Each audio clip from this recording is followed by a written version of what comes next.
आपने अव्यम विभक्त समीप समृद्धि के ये 19 अर्थों को समाप्त कर लिया, 16 वो और यथा के 4 अर्थ और बढ़ा लो उसमें। आगे जो है ये नियम सूत्र है, वस्तुतः इस पर विधि लिख गया है गलती से। सूत्र है यथा असादृश्य। अव्ययी भाव समास में अब एक एक अव्यय का उच्चारण करके और उसका किस अर्थ में समास हो, इसे सूत्रकार अब बता रहे। यथा का असादृश्य अर्थ में समास होगा, समझ गए? इसलिए मूलकार ने अर्थ दिया असादृश्य एव यथा शब्दः समस्यते। भाई समास होगा किसके साथ, ये तो बताया ही नहीं, तो पीछे से आ रहा है समर्थ सुबंत के साथ ही होगा। कहने का मतलब है यथा नाम का जो ये अव्यय है इसका समर्थ सुबंत के साथ में समास होगा और वह असादृश्य अर्थ में होगा। असादृश्य समझ जाओगे ना? हाँ, सादृश्य माने समान, असादृश्य माने जो जहां समान अर्थ ना हो। जान गए? चलिए करते हैं। इसलिए नियम सूत्र में उदाहरण नहीं दिया जाता, प्रत्युदाहरण दिया जाता है। तेने है ना यथा हरिस तथा हरह का यथा शब्द का असादृश्य अर्थ में ही समास होता है, इसलिए जहां सादृश्य अर्थ होगा वहां समास नहीं होगा। तेने है न, इसलिए तेन माने तस्मात् कारणेन इह न भवति, इह समासः न भवति। कुत्र? यथा हरिस तथा हरः इत्यत्र। यथा हरिस तथा हरः का क्या अर्थ है? जैसे हरि हैं, हर अर्थात शिव भी वैसे ही हैं। तो बताओ यहां सादृश्य अर्थ है या असादृश्य अर्थ है? सादृश्य अर्थ है। गौरव, यथा का किस अर्थ में समास विधान किया गया है? असादृश्य अर्थ में समास विधान किया गया। सादृश्य अर्थ में आप समास नहीं कर पाएंगे, इसलिए यहां पर वाक्य रह जाएगा यथा हरिस तथा हरः। ये वाक्य रह जाएगा, समास नहीं होगा, नहीं तो यथा हरि बन जाता। समझे? आगे कहते हैं हरे इति उपमानत्वम यथा शब्दो द्योतयति। हरि ये उपमान है। उपमान कौन होता है? उपमान उपमेय शब्द पढ़े हो ना? उपमान कौन होता है? क्या बताया था? एक सरल तरीका, जो अधिक गुणों वाला है। ठीक है? जैसे चंद्र और मुख में कौन उपमान कौन उपमेय? जो अधिक गुण वाला होता है वो उपमान होता है। तो बता रहे हैं हरे उपमानत्वम यथा शब्दो द्योतयति। हरि में जो उपमानत्व है यथा शब्द उसका द्योतन करता है, मतलब यथा शब्द के द्वारा वो उपमानत्व प्रकाशित होता है। तेन मतलब तस्मात् कारणेन, तेन कारणेन सादृश्य इति वा। यथा हरि में किस अर्थ में समास प्राप्त था? वैसे अव्यम विभक्ति समीप समृद्धि में सादृश्य अर्थ दिया गया है, तो सादृश्य अर्थ में यहां समास प्राप्त था। ठीक है? अथवा यथार्थम इति वा, या फिर यथा के 4 अर्थ में 4 अर्थ हैं, उसमें से एक अर्थ सादृश्य भी है, अथवा उस वाले सादृश्य अर्थ में प्राप्तम निषिध्यते, प्राप्त जो समास था उसका निषेध किया गया है। अब मुझे बताइए यथा के जो 4 अर्थ थे ना उसमें सादृश्य अर्थ भी था। ठीक है? उस अर्थ में समास का उदाहरण क्या है? ठीक है, वहां तो यथा शब्द दिया ही नहीं गया। ठीक है? यथा शब्द के साथ जो समास, ये तो सब प्रत्युदाहरण हो गया ना, जहां समास हुआ ही नहीं, क्योंकि यथा का असादृश्य अर्थ में समास होता है। तो इसका उदाहरण बताओ फिर। अव्यम विभक्ति में पढ़े हो तुम एक ऐसा, यथाशक्ति। क्या है उदाहरण? यथाशक्ति में किस अर्थ में समास हुआ है? पदार्थानतिवृत्ति अर्थ में। पदार्थानतिवृत्ति अर्थ सादृश्य अर्थ से भिन्न है ना, इसलिए ये नियम सूत्र संगत हो जाता है कि यथा का जो समास होगा वो असादृश्य अर्थ में होगा। यथा प्लस असादृश्य, ऐसा विच्छेद करना सूत्र का, तो असादृश्य में ही समास होगा। इसलिए शक्ति अनंत क्रम में यथाशक्ति में समास होता है, यथा हरिस तथा हरः में समास नहीं होता है, क्योंकि वहां पर सादृश्य अर्थ है। समझ गए ना? ए बच्चा, कहां अटका पड़ा है? बात समझा के नहीं? नियम सूत्र में इसलिए प्रत्युदाहरण दिए जाते हैं, प्रत्युदाहरण को ही उसका उदाहरण जाना जाता है। आगे पढ़ते हैं, चल। अब विधि सूत्र है यावद अवधारणे। यावत नाम का एक अव्यय है बच्चा, तो यावत अव्यय का अवधारणे अर्थे समासः भवति, अवधारण अर्थ में समास होगा। ठीक है, यावत अव्यय का, पर समास किसके साथ होगा ये नहीं बताया, तो किसके साथ होगा? समर्थ सुबंत के साथ। चलिए करके देखते हैं। सूत्र का अर्थ नहीं लिखा ना मूलकार ने, सरल था इसलिए नहीं लिखे हैं। ठीक है, यहां पर जो उदाहरण दिया वो है यावत श्लोकम। क्या उदाहरण है बच्चा? यहां पर यावत नाम का एक अव्यय है, उसका समर्थ सुबंत श्लोकम के साथ में समास हो गया है, और ये हुआ है अवधारण अर्थ में। किस अर्थ में?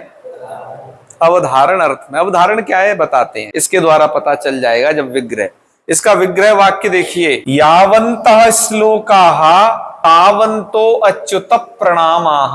कहने का मतलब है यावन्तः और तावन्तः करके जो दिया जाए तो ये विग्रह वाक्य है। इसका मतलब यावत श्लोकम का अर्थ ये है यावन्तः श्लोकाः तावन्तः, जितनी सामग्री उतनी देर तक हवन। समझे? यावन्तः श्लोका, किसी कवि ने भगवान के लिए 51 श्लोक बनाए और उतने ही श्लोकों से उसने 51 माने 51 बार प्रणाम किया, तो जितने श्लोक उतना प्रणाम। ठीक है, किनको किया? अच्युत प्रणाम।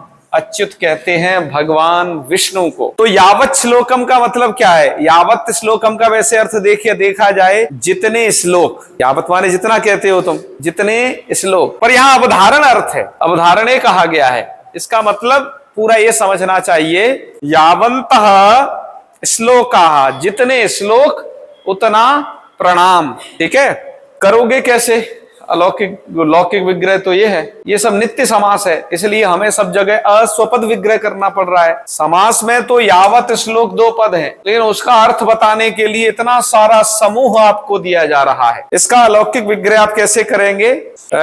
यावत और श्लोक सु। ठीक है, यावत के आगे विभक्ति मतलब अव्यय है, उस अव्यय का श्लोक सु के साथ में समास कर दीजिएगा। समासत्वात् प्रातिपदिक संज्ञा विभक्ति लोक, पहले नंबर पर कौन रहेगा? तो इस सूत्र में प्रथमा विभक्ति से निर्दिष्ट है यावत, अतः जो विग्रह में दिखाई दे रहा है यावत, वही पहले प्रयोग रहेगा। तो स्थिति हो जाएगी तुम्हारी यावत प्लस श्लोक। ठीक बच्चा? और यहाँ थोड़ा संधि का काम होता है। क्या होता है? संधि का कार्य है। क्या है वो? पहले तो इस तो सुनाश्चू लगा दो इधर, ताको क्या हो जाएगा? तो यावच। ठीक है, और भी कुछ काम होता है क्या? सस छोटी से क्या हो जाएगा? छ हो जाएगा, ये आधा होगा, यावत श्लोक। ठीक है, क्या बन गया? यावत श्लोकम, ऐसा बन जाएगा। यावत, ये आधा ऐसा, ये छ, यावत श्लोकम। आधे को लिखने का तरीका ये भी होता है कि छ को ऊपर मत मिलाओ, तो ऐसे भी ये आधा समझा जाता है। लिपि का भेद है बस, रियल में वो ऐसे है। श्लोकम क्यों? क्योंकि अदंत अव्ययी भाव है, तो सु को हम होगा, विभक्ति लुक नहीं होगा। अदंत अव्ययी भाव में नाभ्य भावादतों तो पंचम्य जैसे सूत्र प्रवृत्त होते हैं, आप अच्छे से अब जान गए हो। चल बच्चा, आगे की चर्चा करते हैं। सुप्रतिना मात्रार्थे, सुप प्रतिना। ठीक है, सुप इति प्रथमांतम, प्रतिना इति तृतीयांतम, मात्रार्थे इति सप्तम्यंतम। सूत्र का अर्थ क्या होगा? सुप अर्थात सुबंत का प्रतिना, प्रति के साथ में, प्रति नामक अव्यय के साथ में, मात्रार्थ है, जहां सप्तमी दिखाई दे रही है वो सब अर्थ निर्देश है, तो मात्रा अर्थ में समास हो जाता है। मात्रा अर्थ का मतलब क्या है? या मात्रार्थ क्या चीज है? मात्रा कहते हैं लेस, थोड़ी मात्रा है ना, उसको यहाँ मात्रार्थ कहा गया है। उदाहरण के लिए देखिए, साकस्य लेशः। उदाहरण क्या है बच्चा? साकस्य लेशः में, ये तो विग्रह वाक्य है, मैंने इसे उदाहरण का उदाहरण ये है साकप प्रति। साकप प्रति इसका उदाहरण है। यहां पर मात्रार्थ में प्रति का इस सुबंत के साथ में समास हो गया, तो कैसे करिएगा? साकस्य लेशः तो विग्रह रहेगा, इस लेशः अर्थ को कहने के लिए प्रति नाम का अव्यय यहां पर आया हुआ है। जब आपने विग्रह की साकस्य लेशः, तो अब हम इसका अलौकिक विग्रह करते हैं। साक अग्रे नस करना चाहते हो तुम, पर आगे ध्यान दो वो प्रति है, उधर है, तो प्रति के योग में तो द्वितीया होती है, इसलिए अलौकिक विग्रह करते वक्त आपको साक अम करना पड़ेगा। ऐसा ही दिया है कि नहीं टीकाकारों ने? क्या दिया है? षष्ठी दी है, उन्हें प्रति के हिसाब से दे देना चाहिए अम। तो स्थिति हो गई साक अम, इसका प्रति के साथ में समास। प्रति किस अर्थ को कह रहा है बच्चा?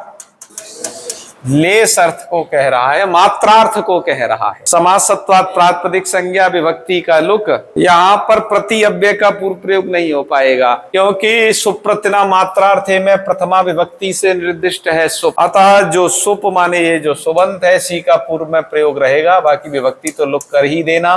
साक पूर्व में रहेगा, तो स्थिति बन जाएगी साक प्रति, जैसा यहां देख रहे हो। क्या बन गया ये इकारांत है, अतः जो भी स्वादी कार्य करोगे आगे विभक्ति का लुक हो जाएगा, क्योंकि अदंत अव्ययी भाव नहीं है। साक प्रति का अर्थ क्या होगा?